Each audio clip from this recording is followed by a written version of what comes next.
Ողջունում ենք ձեզ, եթերում անկաշկան զրույց հեղինակային հաղորդաշարի հերթական թողարկումն է, ես Voantok YouTube-յան ալիքի մեկնաբան հաղորդավար լրագրող Մանուկ Ստեփանյանն եմ եւ այսօր մեր տաղավարում սիրով ներկայացնում եմ պատմաբան Պաշտպան Հայրենյաց ազգային մշակութային հիմնադրամի նախագահ մեր ալիքի արդեն կարելի ասել վաղեմի բարեկամ պարոն Գագիկ Սաֆարյանին։ Պարոն Սաֆարյան, բարև ձեզ եւ շնորհակալություն, որ հերթական անգամ ընդունել եք մեր հրավերը եւ եկել եք մեր տաղավար։ Սիրով փոխադարձաբար ես էլ։ Շնորհակալություն։ Պարոն Սաֆարյան, այսօր մենք որոշել ենք, արդեն երկար ժամանակ ենք ձեզ հետ որոշել խոսել Արցախյան հիմնահարցի կարգավորման տարբեր փուլերի եւ առանձնահատկությունների մասին, բայց մինչ դրանք անցնենք, եկեք խոսենք այսօրվա վերջին, այսպես ասած, քաղաքական իրողության նորության մասին, Կայա Կալասի, այսպես ասած, եւ Հայաստանի արտգործնախարար Արարատ Միրզոյանի հանդիպման, սպասվող հանդիպման մասին, որում երևի պիտի շոշափվի ըստ լրահոսի մի խնդիր, որը ըստ որոշակի քաղաքական շրջանակների արդեն կարող է բավականին լուրջ եւ խնդրահարույց լինի Հայաստանի համար, դա կախված է այն իրողությունն է, որ պարոն Միրզոյանը ըստ էության դիմել է Եվրամիությանը, այն խնդրանքով, որ Եվրամիությունը աջակցի Հայաստանին ապագա 2026 թվականի ընտրություններին, արդեն սպասվող 2026-ի ընտրություններին, որպեսզի արտաքին միջամտություններ չլինեն։ Ինչ եք կարծում, սրա մեջ ինչ որ վտանգներ տեսնում եք դուք, թե ոչ։ Մանուկ ջան, նախ շնորհակալ եմ հրավերի համար։ Ես կարող եմ մի թեթև պատմական ճանապարհորդություն կատարել, շատ թեթև։ Ընդամենը մի քանի տարվա եւ ասեմ, որ Հայաստանում վխտում են օտարերկրյա տարբեր ծառայությունների կողմից ներդրված ազնվորություններ, ազգությամբ հայեր, նաեւ ազգությամբ ոչ հայեր եւ այն այսպես ասած քաղաքական դաշտը, որ մեծ մասով արդեն ականապատված է, դա ակնհայտ է, ակներև է։ Ինչ եք կարծում։ Այսօր մեր ժողովրդին պետք չի խաղաղություն, ես ձեզ հարց եմ տալիս։ Իհարկե պետք է։ Ինչ եք կարծում, այսօր մեր ժողովրդին տարածաշրջանում պետք չի կայունապատվության համակարգերի ներդրում։ Անհրաժեշտ է։ Ինչ եք կարծում 2024 թվականի նոյեմբերից 2024 թվականի մարտից, երբ որ ներքին հանդով ավարտվեց սահմանային փոխհարաձգությունը եւ մենք սահմանին զոհեր չունենք։ Դա մեր ժողովուրդը չի ողջունում Հայաստան Հանրապետության իրավասու մարմինների քաղաքականությունը, թե պաշտպանության բնագավառում, թե արտաքին քաղաքականության մեջ։ Ես դա հարցնում եմ, այո, մենք ունեցել ենք ծանր պատերազմ, պատերազմում մենք պարտություն ենք կրել, պատերազմում մենք պարտություն ենք գրել կոմբինացված արշավանքների, կոմբինացված հարձակման մի քանի երկրների, այդ թվում նաեւ այսպես ասած հզոր խաղացողների կողմից արտոնված, այսպես ասեմ, պատերազմի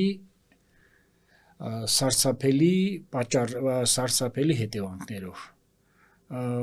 Եվ ասել, որ մենք դասեր ենք քաղել,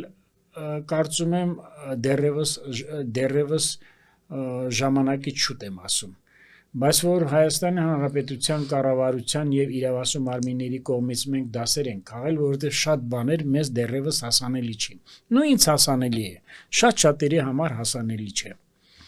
Տեսեք, մի քանի օր առաջ Գերմանիայում կառավարության ղեկավարը հայտարարեց, որ եթե մենք ասում ենք Արցախ հայերի վերադարձ չկա, ապա անպայման պիտի դրան զուգահեռ լինի նաև ադրբեջանցիների վերադարձի թեման փակվի Հայաստան 250,000, թե չգիտեմ ինչքան, եւ նաև փակվի արևմտյան Ադրբեջան հորժորջումը կամ այդ հասկացողությունը։ Հիմա նայեք, դա նախ Ադրբեջանի կողմից ադրբեջանցիների վերադարձը ես դա համարում եմ քաղաքական հռետորաբանություն, ուրիշ ոչ մի բան։ Նախ, որ ասում են 300,000 այստեղ ազերիներ են բնակվել, դա սուտ է։ Հայաստանի հայկական ԽՍՀ ուրեմն 1979 թվականի մարտահամարի տվյալներով, որը վերջի մարտահամարն է եղել խորհրդային Հայաստանում ապրել են 168 թե 169,000 ազերիներ։ Բայց 10 տարի անց դա կարող լինել 200,000, ոչ ավել։ Ոչ ավել, Դա եթե ուզում եք ավելի, այսպես ասած, ֆրեյմից դուրս գանք, չէ, գաղափարներից դուրս գանք, մենք Ադրբեջանի տարածքում ես ուզում եմ նաև իմ ընդդիմախոսները ինձ ճիշտ հասկանան Ադրբեջանի տարածք ասելով ես նկատի ունեմ խորհրդային Ադրբեջանի, որտեղ այդ տարածքը պատմականորեն բոլորս գիտենք, որ նաև հայկական է եղել, որ իշ չասեն հայրենասեր չեմ կամ ուրացել եմ եւ այլ, հա։ Քիչ մնաց ասեի ներառյալ Բաքուն։ Այո, հա, եւ մենք ունեցել ենք առնվազն 600-650,000 բնակչություն ներառյալ Լեռնային Ղարաբաղի ինքնավար մարզը կամ Արցախի հանրապետությունը, հա։ Այնպես որ թվերը այնքան խոսուն են, պատմական իրողությունը, պատմական իրադարձությունները, պատմական փաստերը, հզոր փաստերը այնքան խոսուն են, որ այս Ադրբեջանը, որ այսպես մտածում է, բա ինչ պիտի պատասխան տա 700,000-ի արտագաղթի հանդեպ։ Բա ինչ պատասխան պիտի տա, երբ որ 2 տարվա ընթացքում մի քանի անգամ գենոցիդ է կատարվել 88-90 թվականներին, 91 թվականի հունվար Բաքվի հայերի, գիտեք, բռնագաղթը, ուրեմն կոտորածները եւ հատկապես 2020 թվականի 44-օրյա պատերազմը, որից հետո արդեն մեր հայրենակիցների արտագաղթը, բռնագաղթը եւ սպիտակ գենոցիդը, չէ, 23 թվականի սեպտեմբերին։ Հիմա ես ուզում եմ ասեմ, որ գործակալական ցանցի եւ օտարերկրյա, ուրեմն այսպես ասած կենթանի ականների վխտալը Հայաստանի Հանրապետությունը այնքան ակներիվ է եւ ակնհայտ է, որ մենք ինչքան մոտենում ենք 2026 թվականի համապետական ընտրություններին, այնքան ավելի ցցուն է դառնում։ Ուրեմն եկեղեցու վերնախավ, եկեղեցու վերնախավի եպիսկոպոսած կամ ասենք մի քիչ ցածր այդ ուրեմն խավի որոշակի հատված մենք իրավունք չունենք ասենք բոլորը եկեղեցու վերնախավ դրա մի հատվածը 5-րդ շարասյունը մեր ընդդիմության մերժված ամենամեծ ուրեմն բաղադրամասը ինգրեդիենտը չէ այդ երկու խմբակցությունները գրպանային որոնք կարելի ասել դեռևս չեմ տեսել 6 տարվա մեջ 7 տարվա մեջ մեկ կառուցողական եւ մեկ ռացիոնալ առաջարկ կառավարությանը կամ ժողովրդին կամ պետությանը այո պարզից էլ պարզ է որ մենք ունենք օտարերկրյա գործակալական ցանց իր տարբեր ուրեմն դրսևորումներով հիմա մենք կարող ենք ասել հայբրիդային պատերազմ մենք կարող ենք ասենք soft power չէ ինչ ուզում եք ասեք ինչ պետք է ասենք կարող ենք ասել 5-րդ շարասյուն կարող ենք ասել նաև 6-րդ շարասյուն կարող ենք ասել դեղի մամուլ կարող ենք ասել gutter press չէ կոյուղային մամուլ կարող ենք ասենք սողացող մամուլ reptile press ինչ ուզում ենք ասենք բայց ակներև է Հայաստանի Հանրապետությունում որ սրանք ներթափանցած են եւ օգտվելով մեր ժողովրդավարության մեր երկրում տիրող ժողովուրդ իսկ որ մեր երկրում տիրում է ժողովրդավարություն երկու կարծիք լինել այստեղ չի կարող հիմա էլ ասում են չէ ասենք հիմա ես ձեր հարցին կպատասխանեմ պարզապես ես ուզում եմ մի քիչ ասացի հա հիմա էլ ասում են չէ քաղաքական բանտարկյալներ ես ամենայն պատասխանատվությամբ հայտարարում եմ հոգուս վրա էլ չեմ ուզում մեղք վերցրած լինեմ Հայաստանի Հանրապետությունում քաղաքական բանտարկյալ չկա սա մեկ երկրորդը Արադ Միրզոյանը ճիշտ է արել դիմելով Եվրոմիության բարձր հանձնակատարին չէ Կայա Կալասին բարձրաստիճան հանձնակատարին եւ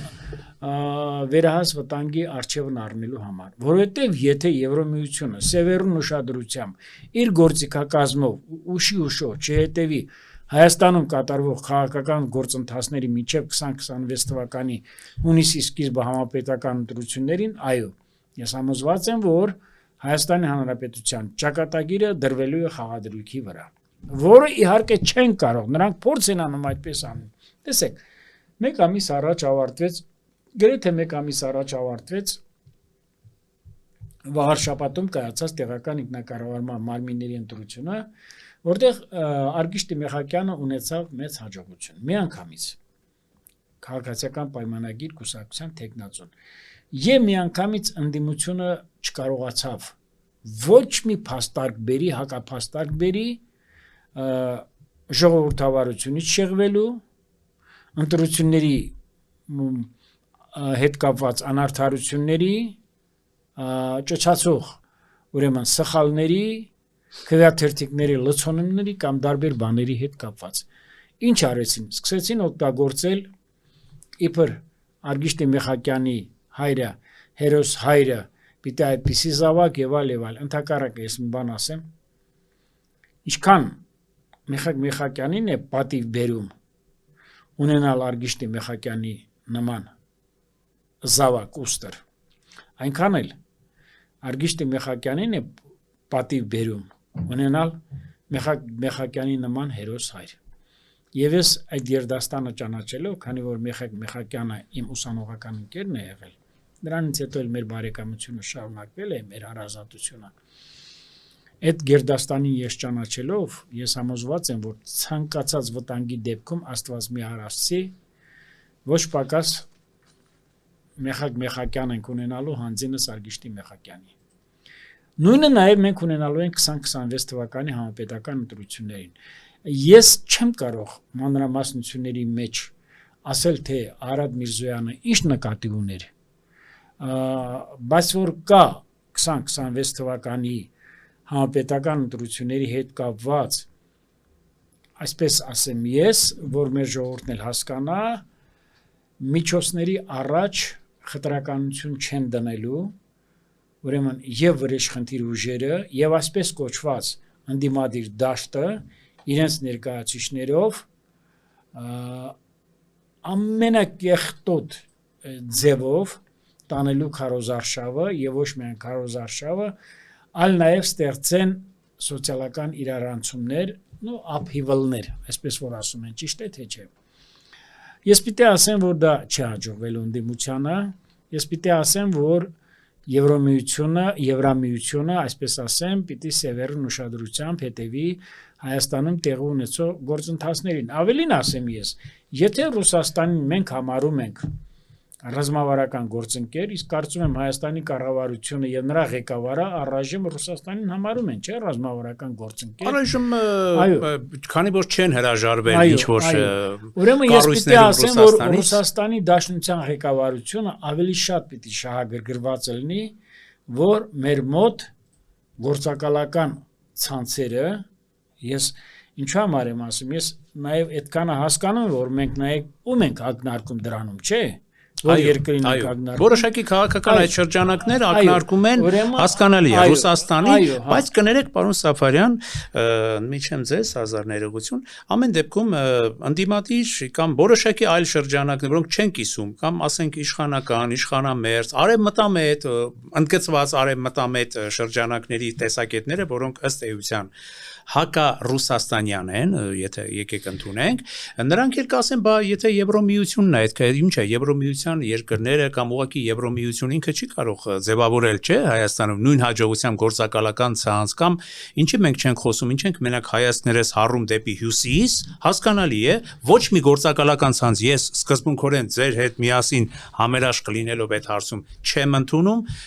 որովհետև սա պետություն է, եթե ինքնիշխան անկախ պետություն է, անկախ պետության մեջ պիտի օրենքով բացառվի գործակալական ցանկացած ցանցի գործունեություն, բայց ամեն դեպքում այդ դեպքում պիտի բացառվեն բոլոր գործակալական, բոլոր շահագրգիռ, այսպես տարածաշրջանային պետությունների գործակալական ցանցի կամ ազդեցության ինչ որ գործունեություններ, չէ, երևի թե։ Թուրքականը կա, ադրբեջանականը կա, դրա մասին ինչի չեն ասում։ Տեսեք, թուրքականն ու ադրբեջանականը ես դա չեմ կարող համարել գործակալական ցանց, դա արդեն դավաճանական ցանց է։ Այո։ Եվրոպականը, ասենք գրանտ ստացողներին, գիտեք, ասել գործակալական, ես մի քիչ դժվարանում եմ ասել, իհարկե դրանք կան որոշակի ֆրեյմներ, չէ, որոշակի կաղապարված, այսպես ասած դոգմաներ, չէ, որ ասենք պիտի առաջնորդեն դրանով։ Ես էլ շատ բաներ եմ լսում իրենց պահով։ Այո, դուք ինձ լավ գիտեք, որ ես ոչ մի բանի մեջ չկամ, ոչ եվրոպական ես ինքս լինելով ես էությամբ ինչքան էլ ես կրում եմ մեր ժողովրդի ավանդույթները ընտանիքի հետ կապված մեր ազգագրական պայքարի հետ կապված Փարքաստու հայրը լավ գիտեր եւ ինչու՞ չի նաեւ մեր ժողովրդի լավագույն դրսևորումների իր զավակների պատմություն եւ այլ բայց ես ինքս իմ էությամբ ես ավելի շատ արևմտյան արժեքների դավանող եմ ինչու որովհետեւ համամարտկային այնտեղ շատ է ասել որ ասիական կամ արևելյան արժեքները զիջում են միգուցե ուրեմն արամարանք կլինեմ դրսևորած կամ կոպիտ սխալ բայց արժեքներ կան որոնց դավանելը դա պարտադիր է դավանելը այլ բան է գործակալական ցանցի կցորդ լինելը չէ կրավորական լինելը այլ բան է լրիվ համաձայն եմ որ ռուսական գործակալական ցանցը այստեղ վխտում է այստեղ երկու կարծիք լինել չի կարող եթե Ռուսաստանը արտոնում է 44 օրյա պատերազմը եթե Ռուսաստանը ասում է առաջինը Ռուսաստանն է Լեռնային Ղարաբաղ Արցախը ճանաչել որպես Ադրբեջանի տարածքային ամբողջականության մաս այնուհետև փորձում է ամեն կերպ խուսանավել եւ այդ մեղքը գցել Հայաստանի կառավարության վրա որ այստեղ չեն փորձում թեկուզ ասել որ խաղապահները իրենց առաքելությունը չկատարեցին որ փորձում էին Սյունիքի Միջանցքը հենց դա ռուսական բառապաշարի բառամթերքի Ստոկվորդի արգասիքն էր որ խաղապահները չկարողացան ապաշրջափակել Քաշաթաղի դեկտեմբերի 12-ից հետո վերջնականապես փակված այդ Hunger Lane-ը սովի ճանապարհը չէ կյանքի ճանապարհը չէ փոխանակ օգտագործելով 10-11 հազարանոց Արցախի բանակը եւ 2000 ուրեմն ռուսական խմբի քանակը 11000 կար Արցախի դեռ արդեն 20 թվականի պատերազմից հետո հա հետաքրքիր է ձեզնից ճշտեմ դուք ինչ եք ուզում այսինքն այսքանից հետո եթե դուք չեք ասում որ Ռուսաստանը կատարեց դիվային գործ հայ ժողովրդի պատմական ճակատագրում Արցախի ճակատագրում այսքանից հետո ինչ եք կարծում Ռուսաստանը հանգիստ կնստի եթե մենք դավանում ենք եվրոպական արժեքներին եթե մենք ստորագրում են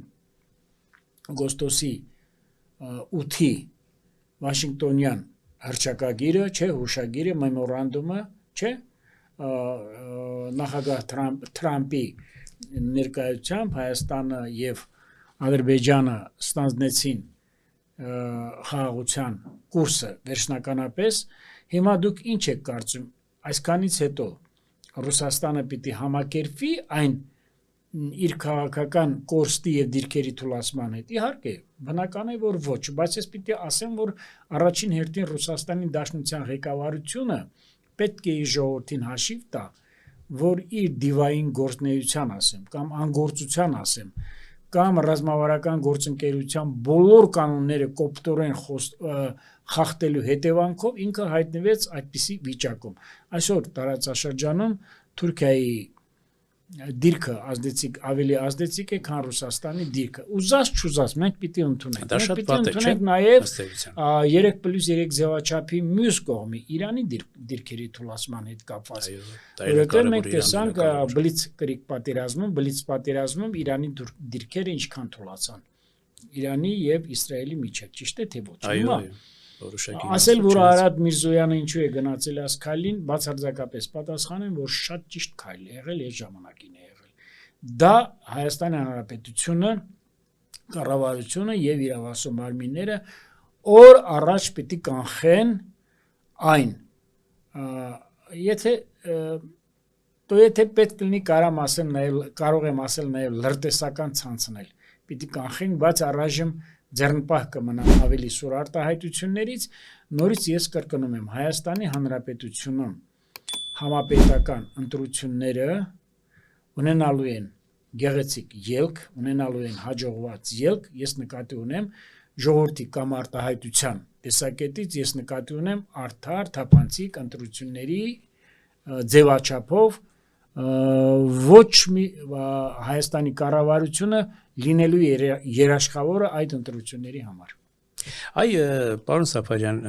սա էլ ասեմ ու տեղափոխվենք երևի թե մեր ամենակարևոր հարցին, որովհետև այստեղ դուք կարող եք փորձագիտական մակարդակի պատասխաններ տալ եւ տեսակետներ արտահայտել։ Ամեն դեպքում Ռուսաստանի պահով ես պարտավոր եմ այսպես որպես եթերը վարող փոխանցել ձեզ այն տեսակետները, որ բոլոր դեպքերում արկա են ընդդիմադիր շրջանակների կողմից, անկախ նրանից, թե այդ ընդդիմադիր շրջանակներին ձեզ հետ միասին մենք սիրում ենք, չենք սիրում, համակրանք ունենք, թե ոչ, ասում են, որ բոլոր դեպքերում Փաշինյանական իշխանությունը եւ նրան հետեւած քայլերը, այսպես ասած, ռուսական հարթակներից, Ռուսաստանի մի այսպես մասնակցությամբ գոյություն ունեցող քաղաքական հարթակներից ձեռք քաշելը պատճառ հանդիսացավ մեր պարտությունների համար սկսած 44-օրյա պատերազմը եւ դրանից հետո եկած զարգացումները ընդհուպ մինչեւ Արցախի հուսանք ձեզ հետ միասին, որովհետեւ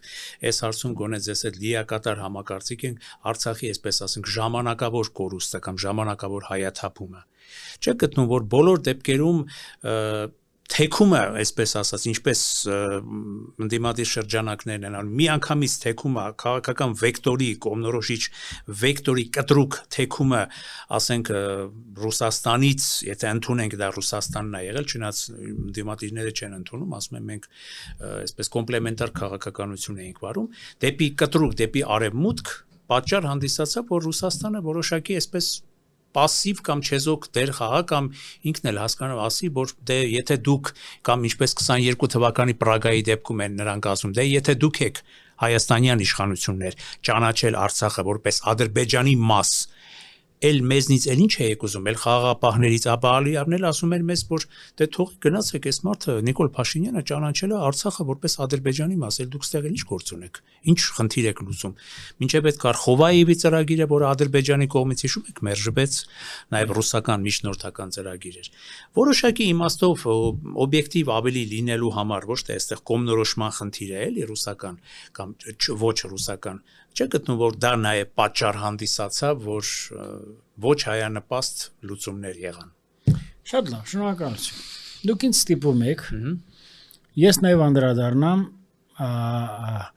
խորքի մեջ մի քանի նախադասությամբ հայ-ռուսական հարաբերություններին։ Այո։ Նախ ասում ենք պարտության մեղավորը։ Այո, վարչապետը ինքն է ասում, որ պարտության մեղավորը ես եմ, բայց ամենամեծ մեղավորը ես չեմ, ես դավաճան չեմ։ Շատ ճիշտ է ասում։ Տեսեք, Մանուկ ջան, դուք պատմաբան եք։ Այո։ Եվ ես պիտի ասեմ ձեզ։ Ղրիմի կամ Արևելյան պատերազմում Փարիզի կոնգրեսով չէ փաստվեց Ռուսաստանի ջախջախի պարտությունը։ Ալեքսանդր II ստորագրեց այդ պարտության տակ, ճիշտ է թե ոչ։ Այո։ Ալեքսանդր II-ին ռուս ժողովուրդը չպահանջեց հրաժարական։ Ընդհակառակը, դրանից բացի, դրանից հետո, ընդամենը մի քանի տարի հետո, բյուջեն կամ գանձարանը փող չունենալու պատճառով Ալյասկան վաճառվեց ամերիկացիներին։ Չէ՞։ Ուրեմն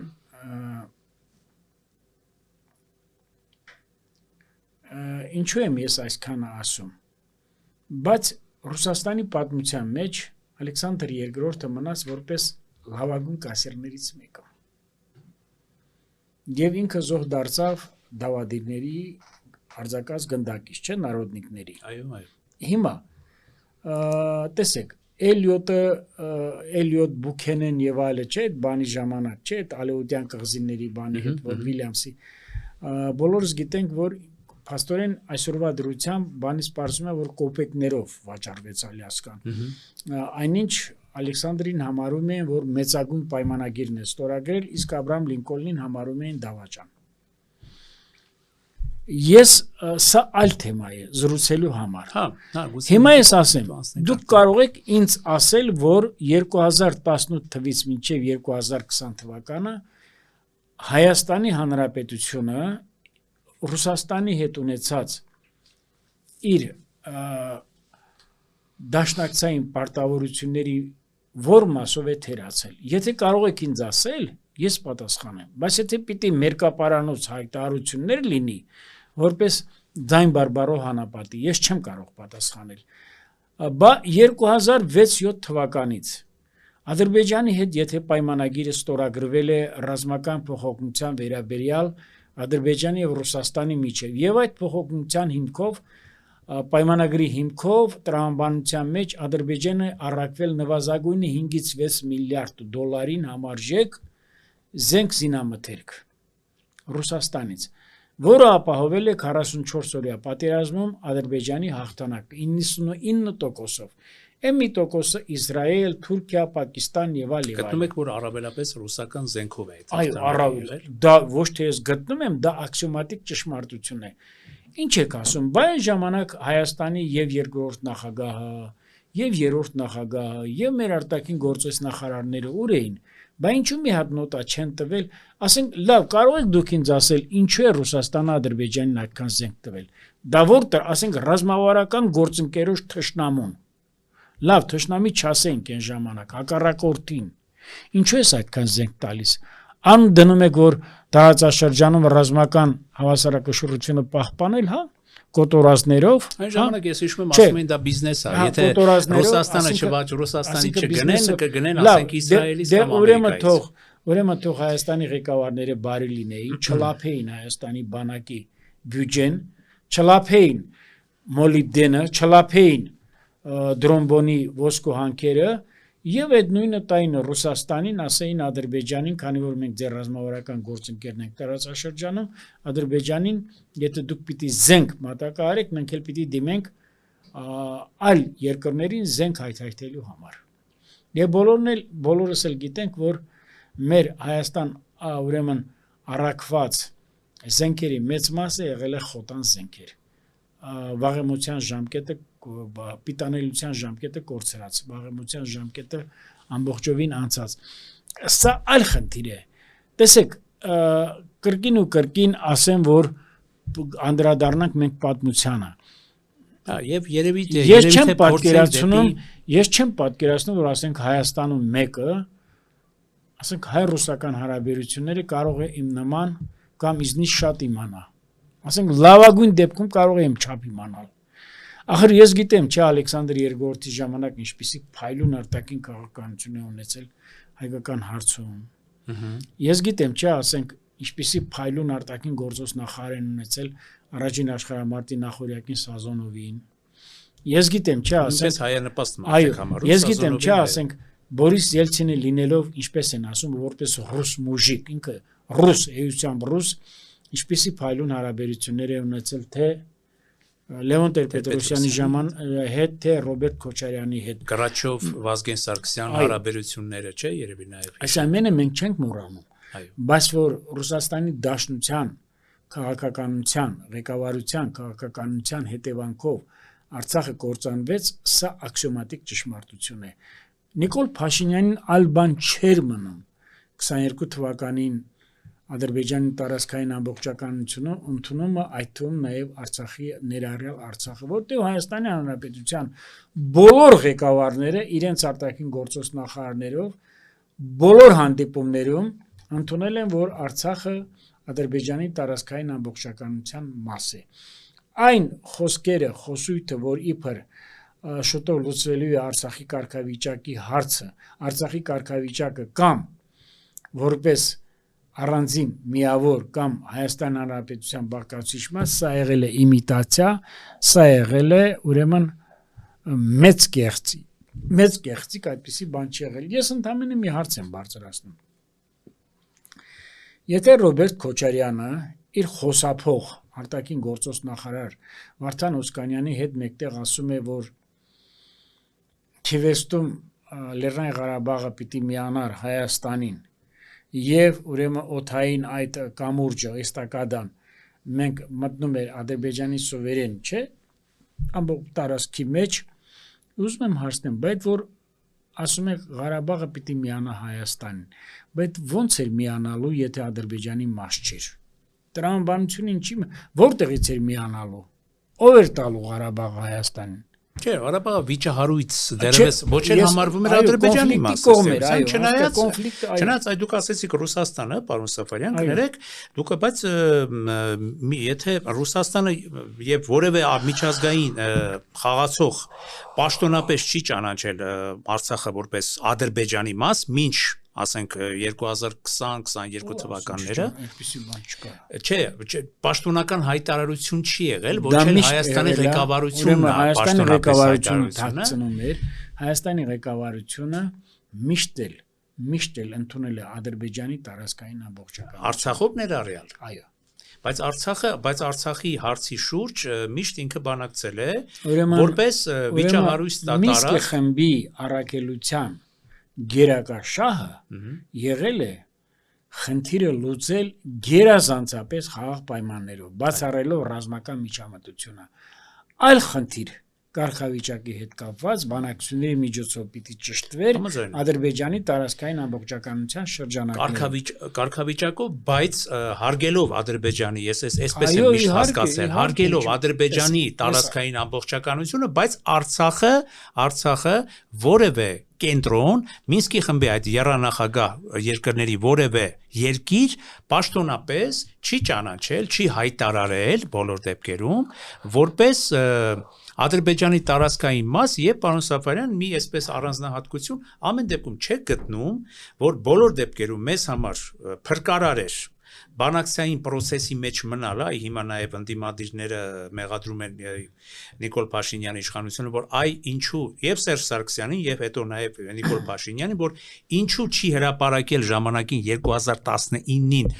այդ փոխանցված բանակցային վերջին փաթեթը Մինսկի խմբի եւ դա պատճառը հանդիսացել աղետների համար։ Հիմա ես ասեմ։ Քանի որ կարգավորման ճանապարհը գուցե Էլի ստատուս քվոյի կներեք սա էլ ասեմ, գուցե ստատուս քվոյի պահպանումն էր։ Ես էլ եմ օրինակ համոզված ներքուս, որ ստատուս քվոն եթե պահպանվեր, դա կլիներ փրկություն։ Արցախը չէին կորցնել։ 2016 թվականի պատերազմը 4-օրյա պատերազմի ավարտից հետո Հայաստանի կառավարության արչեւ պայմաններ դրած է եղել, որ առաջնահերթ կերպով պետք է տարածքները հանձնել։ Բուֆերային։ Այո, բուֆերայինը հասկանալի։ Ուրեմն, եւ Սերժ Սարգսյանը գնացել է Արցախ, հանդիպել է Արցախի ղեկավարության, ոչ միայն ղեկավարության, ազդեցիկ շրջանակների հետ, որոնք ասենք կարելի ասել ճանաչված մարդիկ են եւ ասել է պիտի տարածքները տանք։ Ես էլ եմ լսել այդ։ Մի մասը չի համաձայնվել։ Բայց քանի որ կար արդեն եւ մադրիդյան եւ կազանյան սկզբունքները եւ այլը, ոնց են ասում, ոչ միտեղ չէր կարող գնալ։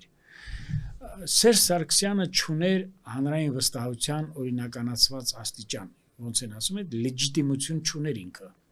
Ինքը չէր կարող պարտադրել։ Ինքը փորձեց այդ հարցը լուծել, ունենալով երկու միջանցք, չէ՞։ Ինչպես որ դուք եք ասում, բանակցային գործընթացի հարատևության պայմաններում, չէ, որովհետև այս ինչպես անգլիացիք են ասում, այս protracted negotiation-ը, չէ, ձգձգող բանակցությունները, ոչ պատերազմ, ոչ խաղաղություն, ինչ խոսք Արցախայության համար ընդունելի տարբերակ էր։ Որովհետև կար խաղաղ երկինք, աշխատում էին եւ այլն, բայց տեսեք ոնց է։ Սերժ Սարգսյանը դա չէր կարող պարտադրել։ Մյուս կողմից Հայաստանում դուք գիտեք ինչեր էր կատարվում, այլևս էլեկտրիկ Երևանը, ներքաղաքական անկայուն վիճակը, այլևս ՊՊՑ գնդի գրավումը եւ այլ եւ այլ։ Այս ամենը միգուցե նաեւ արհեստական ստեղծված երևույթներ էին, որին ես չեմ կարող պատասխանել, բայց այստեղ ուրիշ խնդիր կար։ Ունենալով 2018 թվականին հանրային մեծ վստահություն, Նիկոլ Փաշինյանը պիտի չվստահեր ոչ Զոհրաբ Մնացականյանին, ոչ էլ ուրեմն պիտի վստահեր Դավիթ Տոնոյանին։ Մեկը հայտարարեց, որ նոր պատերազմ, նոր տարածքներ, այն շտաբի պետը վերջինաշով շտաբի պետն է, չէ, պատասխանատու է ամեն ինչի համար,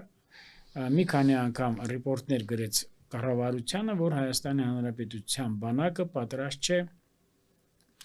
լայնածավալ, լայնամասշտաբ ռազմական գործողությունների։ Իսկ իրենք սարքեցին օրգաններ հուլիսյան դեպքերից հետո Տավուշի, բերեցին Սարդարապատում եւ այլն։ Դա մեզ պատիվ չէր, դա մեզ պետք չէր։ Այո, Երկրորդը Զորաբ Մնացականյանը Հայաստանի Հանրապետության արտաքին քաղաքականությունը կամ արտաքին Հայաստանի Հանրապետությանը նետված արտաքին մարտահրավերները չէր հասկանում։ Մարդը պարզապես կարող էր գիտելիքներ ունենալ, բայց չէր հասկանում, որտեղ այդ արժի համակարգի կրողը չէր։ Ձևավորվել էր մի դավադիր, այսպես ասած, այդ boa constriction-ը, չէ, այդ խեղտող օծը չէ, որ արդեն գալիս խեղտում էր, այլ տարբերակ չկար։ Մենք կարող ենք ունենալ, ասենք, մի տարբերակ, նաև ունենալ ոչ միայն բանակցային երկարատև գործընթաց, այլ մենք կարող ենք ժողովրդին դիմելով աստագրաբանը այդ 5 շրջանների հետ մեկտեղ ունենալ նաև երկու միջանցք Հայաստանի հետ կապող ճանապարհներ եւ դա կարող էր տևեր առնվազն տասնամյակներ։ Եւ վերջին հաշվով, եթե ուզում եք իմպլեմենտատիվ խոսենք, ես ասեմ 7 շրջաններում ազատագրված ընդամենը ապրել է 12-ից 14,000 մարդ։ Եթե դուք ունեիք ռազմավարական ծրագրեր վերաբնակեցնեիք 500,000 մարդ Ադրբեջանից ներգաղթած, արտագաղթած մեր հայրենակիցներին։ Եթե դուք ունենայիք ոչ թե ձկան կամ մսի պահածոններով, թիթեղյա տարաններով, ուրեմն դիտակետեր չէ, որ գիշերային ճանապարհներին լուսատուններ, եթե դուք չունենայիք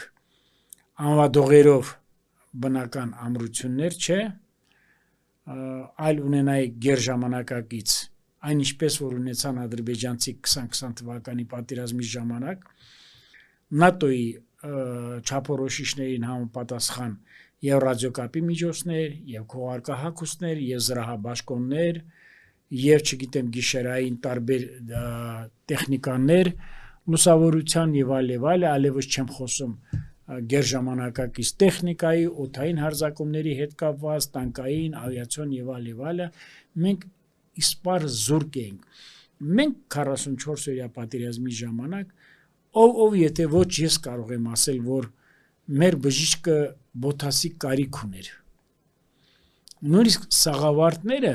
ես դիմել եմ իմ ընկերոջս Ղափանի պղնձամոլիբդենային կոմբինատից Զանգեզուրի պղնձամոլիբդենային կոմբինատից սաղավարտներ են բերել, մենք ուղարկել ենք ռազմաճակատ։ Դուք պատկերացնում եք ինչ վիճակում ենք եղել։ Հիմա հոխորտալու փոխարեն ընդ որում ես ձեզ ասեմ, անդիմությունը անընդհատ հետևից թիկունքից խփել է Հայաստանի Հանրապետության կառավարությանը։ Այլ խոսքով ես նաև պիտի ասեմ, որ Արցախյան պարտությունը դա Արցախի Հանրապետության կառավարության, Հայաստանի Հանրապետության կառավարության ռազմաքաղաքական ղեկավարության սխալ մենեջմենտի արդյունքում է։ Այսինքն գտնում եք, որ այդ ամենով հանդերձ, այո, իհարկե, ես չեմ ուզում համեմատել Ադրբեջանի, եթե մենք ունենայինք 3 գումարտակ, 4 գումարտակ Կարմիր շուկա հադրութ հատվածում ադրբեջանցիների կամ ադրբեջանական զորամիավորումների անարգել մուտքը Շուշի իսպար բացառվում էր։ Մենք նաև առաջին 10 օրն ենք կարողացել ջրականի երկուսականի շրջաններում դիմադրել։ Բայց քանի որ գիտեք 4 օրներ նույնիսկ հաղթական մարտեր եք մղել։ Ես շատ բաներ չեմ կարող ասել, եւ նաեւ իմ հարազատներն են եղել ընդգրկված այդ պատերազմի մեջ։ Իմ երիտասարդ բարեկամները, չեմ ուզում փակագծերը բացեմ, իմ ընտանիքի անդամները, եւ ես պիտի ասեմ, որ ուրեմն մեր ժողովուրդը բովանդակ հայությունը Արցախը սկուտերի վրա մատուցեց Ադրբեջանին։ Մենք չհասկացանք Արցախի իմաստը, դերը, մենք չհասկացանք, որ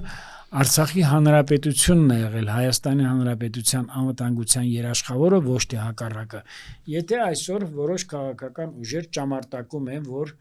Հայաստանի Հանրապետության կառավարությունը իրավունք չունի Արցախի էջը փակել եւ արցախայության անունից խոսել, ապա թող նրանք բարի լինեին 1998 թվականին, երբ որ տեղի ունեցավ Հայաստանում պետական հեղաշրջում, հաջորդ նախագահը չհայտարարել, քանի որ ես կամ Արցախը պետք չլինի բանակցային կողմ։ Դրանով վերջ դրվեց Արցախի միջազգային սուբյեկտայնությանը։ Հասկանում եմ ձեզ, ես գիտեք, ես ստորակետներով, նախադասություններով, օրերով կարող եմ ասել ինչ դիվային պլանների ենք, ինչպիսի մենք ստիպված ենք եղել անդիմանալ տարբեր ծրագրերի, դիվային ծրագրերի, բայց ես պիտի ասեմ, որ մեր եւ արտաքին գերատեսչության ներկայացուցիչները եւ մեր պետական այրերը անընդհատ մեզ հեռու են պահել բուն բանակցային գործընթացի բովանդակությունից, ներքին էությունից։ Դրա համար էլ մենք հառնել ենք շատ հաճախ այդպիսի մեծ դժվարությունների, ահավոր դժվարությունների, գիտես ինչ, նույնիսկ այդ տնային առաջադրանքը ինչա որ չեն կատարել, այդ հոնվորկը ինչա որ չեն կատարել։ Դա եմ ուզում ասեմ։ Պարզից էլ պարզ էր, որ եւ այսօր եթե ասում են 4-օրյա պատերազմում Ադրբեջանն նախընտրել, որ կանգնացնենք, ոչ, այդպիսի բան չի եղել։ Մենք ծնկաչոք խնդրել ենք եւ մենք խոստացել ենք, որ գնալու ենք կայունացման խնդրի կարգավորման փուլային տարբերակին եւ այդ ազդագրված տարածքները զիջելու ենք։ Փոխանակ սա անելու բռնում են 2016 թվականին։ Կա այդ ինֆորմացիան պարզապես, որ մենք ենք խնդրել։ Այո, իհարկե, բռնում են 2016 հակառակկոմից էլ ասում են, որ նրանք շատ երակի քարակի զոհեր են տվել ադրբեջանական կողմը։ Ադրբեջանը կարող է զոհ տա, դա մեզ չի վերաբերում։ Որպես նաև հարձակվող։ Դա մեզ չի վերա, այսօր նաև դուք ինչից եք խոսում։ Մենք պետություն չենք ունեցել, որ Ռամիլ Սաֆարովը այսօր Բաքվում գնդապետի կոչում է ստանում։ Հա, հարց եմ տալիս։ Ունեցել ենք, բայց աշխարհը միայն մենք չենք եւ աշխարհում միայն մենք թույլ ենք։ Ես մեկ ուրիշ բան եմ ասում։ Արցախին վերաբերվել են Հայաստանի Հանրապետության եւ Արցախի վարիշները Արցախին վերաբերվել են որպես բանջարաբոստանային մի տարածքի։ Փոխանակ 2016 թվականին պատերազմի դասերը դարձնեն յուրաքանչյուր հայի համար ուսանելի, փոխեցին Արցախի Հանրապետության սահմանադրությունը 3 տարով երկարացնելով Բակո Սահակյանի լիազորությունները որպես Արցախի Հանրապետության նախագահի, որը բացարձակապես անտեղյակ էր պետական կառավարման, ուրեմն հմտություններից, չուներ ոչ մի կարողություն, ոչ ռազմական արվեստում, ոչ պետական կառավարումից, ոչ արտաքին քաղաքականությունից։ Արդյունքում ունեցանք այն ինչ որ հիմա ունենք։ Եվ ես պիտի ասեմ, որ Արցախի պարտությունը հայ ժողովրդի դարավոր պատմության մեծագույն ողբերգություններից մեկը դարձավ հայկական հարցի մի մաս եւ Արցախի պարտությունը դարձավ մեր ժողովրդի համար ամենամեծ խարանը։ Մենք չունեցանք սթափ մտածող քաղաքական գործիչներ, ասում եմ, մեր ընդդիմությունը սկսած 20 թվականից անընդհատ նույնիսկ շատ դեպքերում նաև ընդդիմության որոշ ներկայացուցիչներ հանձինս իրենց քաղաքական դառն ապրած քաղաքական գործիչների օր առաջ ցանկանում են Հայաստան Հանրապետության պարտությունը։ Ինչքան էլ դառը լինի, բայց ես դա պիտի ասեմ։ Պարոն Սաֆարյան, Արցախյան կարգավորման այս փուլերից էլի հասցրեցինք մեր այսօրվա զրույցի մասին խոսել։ Ես պարոն Ստեփանյան մի բան խնդրեմ։ Համեցեք։ Ես ձեզ խոստանում եմ Արցախյան շարժումից եւ Արցախի կարգավորման հետ կապված, մանավանդ որ փաստաթղթերն էլ հրապարակվել են։ Այո։ Եվ մանավանդ որ Վարդան Օսկանյանը այսօր երբ որ հոխորտում է, երբ որ ամբողջ Ագուլիսում ցեղնայում գողտնում մի ողջ ժողովրդի մշակութային ժառանգություն նյութական հիմնահատակ ավերվեց եւ ինքը ոչ մի ձայն չարեց, արտգործնախարարությունը ոչ մի նոտա չտվեց, միջազգային որևէ այս broadcast ռադիո կամ հեռուստատեսային ոչ մի ալիքներով դրա մասի խոսք չեղավ։ Ես ձեզ խոստանում եմ մի բովանդակալից հարցազրույց տալ դրա վերաբերյալ։ Շատ բարի, շնորհակալություն, ուրեմն այս նոտայի մեջ էլ ավարտենք մեր այսօրվա զրույցը, սպասելով, այո, այդ ես նաև եթե 2 րոպե ժամանակ ունեմ, սիրով։ Ուրեմն Հայաստանի Հանրապետության ընդդիմությունը այսպես կոչված, որտեղ ինքը ընդդիմությունը դա հարստություն է յուրաքանչյուր ժողովրդի, յուրաքանչյուր ազգի համար։ Առողջ ընդդիմությունը ինքը կարող է լինել նաև կառուցողական չլինել։ ինքը կարող է քննադատաբար վերաբերվել բոլոր հարցերին, բայց հիմքում ունենալով ազգային շահը, հիմքում ունենալով պետության շահը, դրա համար շատ դեպքերում, որ ասում են կառուցողական եւ այլը, դե եթե կառուցողական եղավ, ուրեմն հանդիպությունը նաեւ իր բաներն է կորցնում, վարկանիշներն է կորցնում կամ իշնում է, ամեն ձևով փորձում է օգտագործել թույլատրելի եւ անթույլատրելի բոլոր միջոցներն ու մեթոդները։ Մեկ օգտագործում է բանակը, չէ՞, 21 թվականի փետրվարին հիշում եք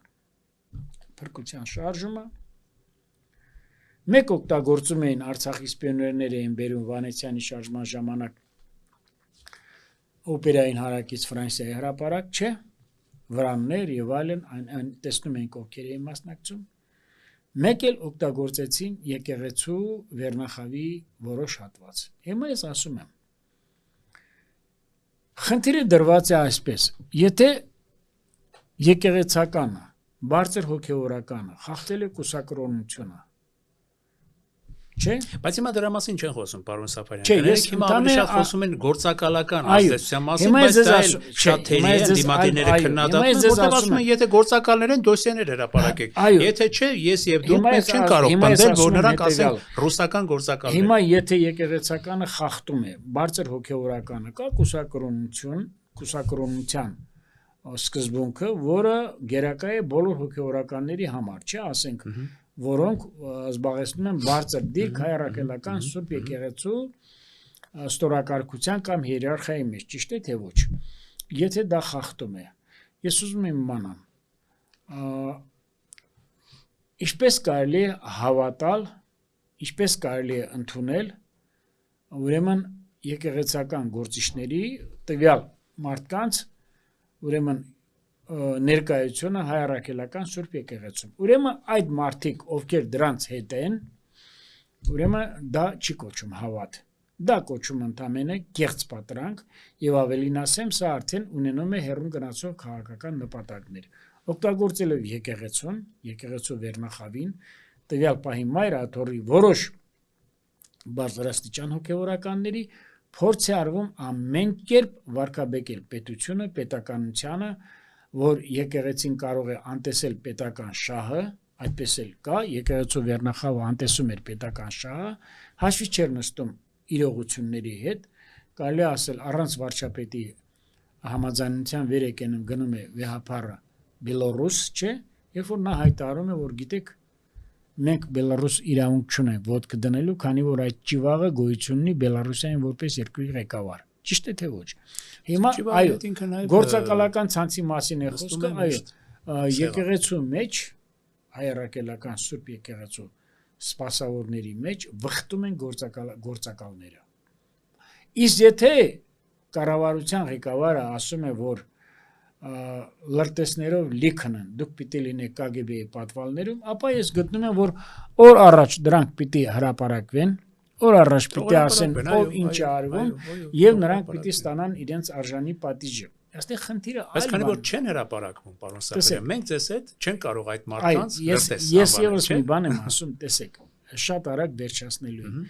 Եվ գործակալական ցանցի ներկայացուցիչները, եւ այսպես կոչված այս ընդդիմությունը, եւ նաեւ եկեղեցու գործակալները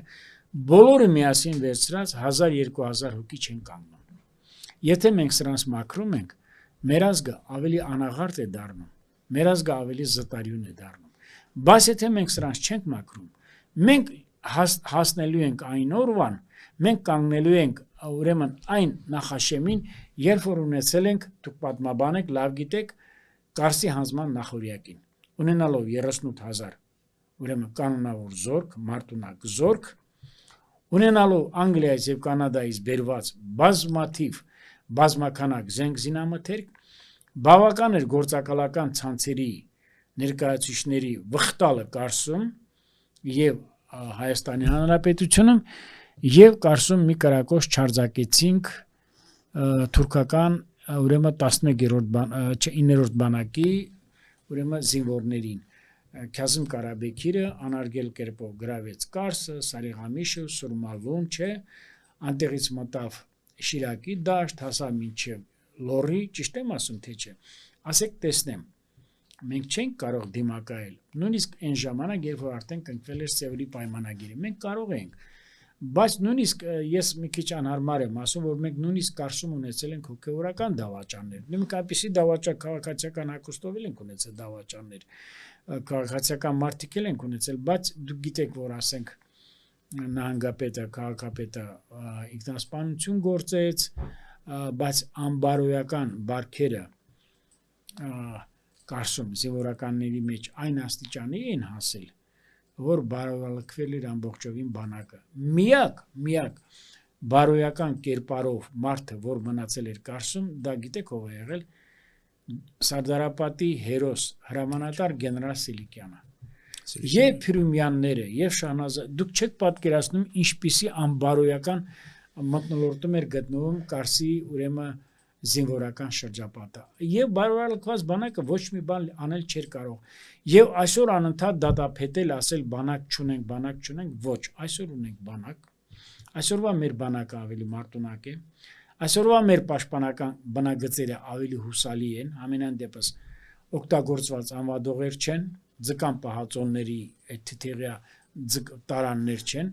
Այսօրվա մեր զինվորը ավելի լավ է հագնում, այսօրվա մեր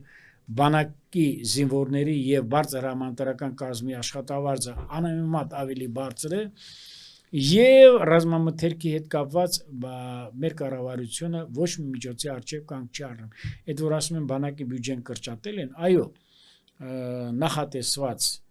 բյուջեի մեջ, եթե այս տարի ունեցել ենք 600 քանի միլիարդ դրամին 665-670 միլիարդ դրամին համարժեք բյուջե, այս տարի